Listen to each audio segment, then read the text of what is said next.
Good afternoon from the Tennessean newsroom. I'm Dwayne Gang, and I'm joined by Adam Tamburin, and we're going to talk a little bit about a really fascinating story that's kind of been developing since July 4th, where a person going through a DUI checkpoint in Rutherford County recorded it and is kind of saying that he was asked to do too much, things that he wasn't required to, from a Rutherford County Sheriff's deputy. Adam, kind of describe what that video kind of shows and how we got to where we are today. Okay, so this MTSU junior drove up to the DUI checkpoint. He was filming all of this from the passenger seat of his car for the Libertarian Party, actually, to show the kinds of things that officers might ask, and I guess to point a camera at the questions of should they be asking these things, should they be demanding these things of citizens. And what happened was pretty actually striking. The officer got very aggressive when the MTSU junior refused to do some of the things that some of us would take for granted. The officer wanted him to roll his window all the way down. He refused. The officer wanted to know his age, and he was resistant to give him his age. The officer wanted him to get out of the car.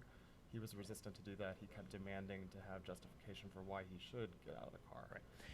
Now, today you spoke with a defense attorney who kind of specializes in DUI cases, and he has seen the video, and he's kind of offering some kind of tips about what police can and can't do with when you're on checkpoints. Who did you speak with, and kind of like, what are you allowed to withhold, or what are you required, what type of information are you required to give the police when you're going through one of these checkpoints?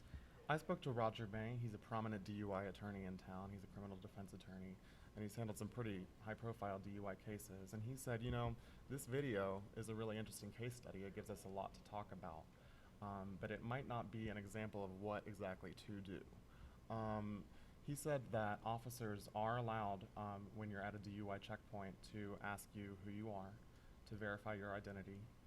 That would include asking for your name, your address, your driver's license, the kinds of things they can't do, or that they can do, but you don't have to answer.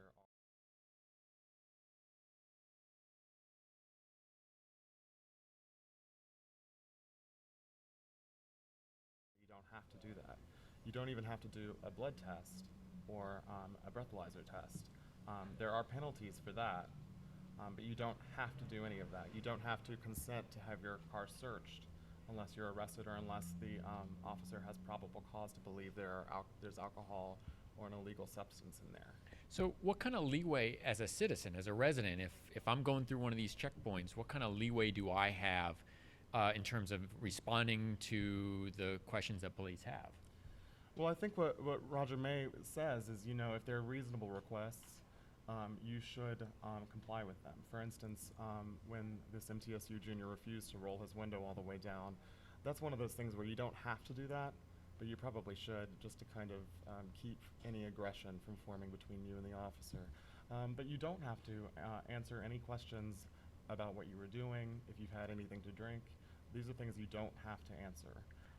And you don't have to let that officer search your car unless, like I said, there's any sort of evidence that he or she can provide to you that points to an illegal substance being in there. Right. Now, when we were talking earlier about this, you mentioned something to me that I did not know, and if I see one of these signs that says checkpoint ahead, what happens if I don't want to go through them? I guess the police are required to give you a place to turn around. That's new to me, so tell me a little bit about that. They are. In order for a DUI checkpoint to be constitutionally viable, they have to first provide public notice of where and when it's going to be.